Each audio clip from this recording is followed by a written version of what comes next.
കർക്കിടക മാസത്തിലൊരു healthy laddu ഉണ്ടാക്കിയാലോ. അതിന് വേണ്ടിയിട്ട് 3/4 കപ്പ് ഞവരി അരി എടുത്തിട്ടുണ്ട്, 1/2 കപ്പ് ഫ്ലക്സീഡ് എടുത്തിട്ടുണ്ട്, 1 കപ്പ് അവലെടുത്തിട്ടുണ്ട്, 1/2 കപ്പ് ചെറുപയർ പരിപ്പാണ്, പിന്നെ 1/4 കപ്പ് മുതിര, 1/4 കപ്പ് എള്ള്, പിന്നെ 1 കപ്പ് നിലക്കടല, 1/2 കപ്പ് ബദാം, 1/2 കപ്പ് കാഷ്യൂസ്, 1/4 കപ്പ് പിസ്ത.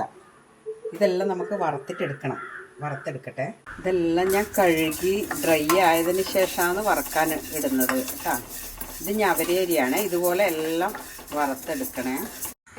ബാക്കിയെല്ലാം നമ്മൾ വറുത്തെടുക്കുക. ഇനിയിപ്പോൾ എന്താ നട്ട്സ് മാത്രമാണ്. നട്ട്സ് എല്ലാം കൂടെ ഒന്നിച്ചിട്ടിട്ടാണ് വറുക്കുന്നത്.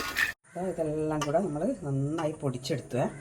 ഇതിലേക്ക് നമ്മൾ ഒരു 3/4 ടീസ്പൂണ് ഏലക്കാപ്പൊടി ഇടുന്നുണ്ട്.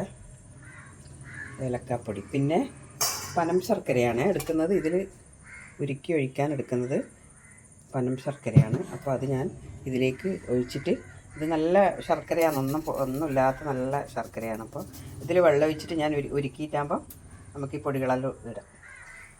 ഞാൻ 1 കപ്പ് തേങ്ങ ചേർക്കുന്നുണ്ട്. അത് ഞാൻ നന്നായിട്ട് മിക്സിയിൽ ഒന്ന് പൊടിച്ചിട്ടാണ് എടുക്കുക.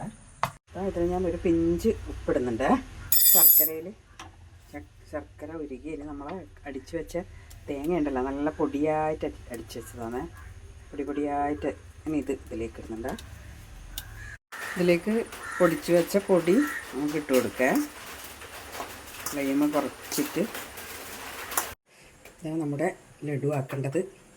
റെഡിയായി വന്നു. ഇതിലേക്ക് ഞാനുണ്ടല്ലോ ഒരു 3/4 കപ്പ് ഡെസിക്കേറ്റഡ് കോക്കനട്ട് ഇട്ടിട്ടുണ്ട്. അത് തികച്ചും ഓപ്ഷണലാണ്. വേണമെങ്കിൽ മാത്രം ഇട്ടാൽ മതി. അല്ലെങ്കിൽ നിങ്ങൾ തേങ്ങ ഇടുമ്പോൾ അധികം വേണമെങ്കിൽ അധികം, അല്ല നിങ്ങളെ ഇഷ്ടം.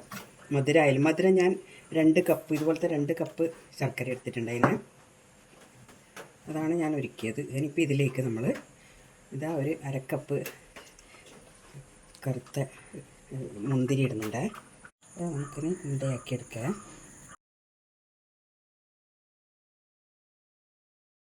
നമ്മുടെ ഹെൽത്തി ലഡു റെഡി ആയിട്ടുണ്ട്. എല്ലാവരും ഈ മാസം തന്നെ ഒന്ന് ഉണ്ടാക്കി നോക്ക്. ഈ മാസമല്ല, ഏത് മാസമായാലും കുഴപ്പമില്ല, പക്ഷേ പ്രത്യേകിച്ചും കർക്കിടക മാസം പറയുന്നു.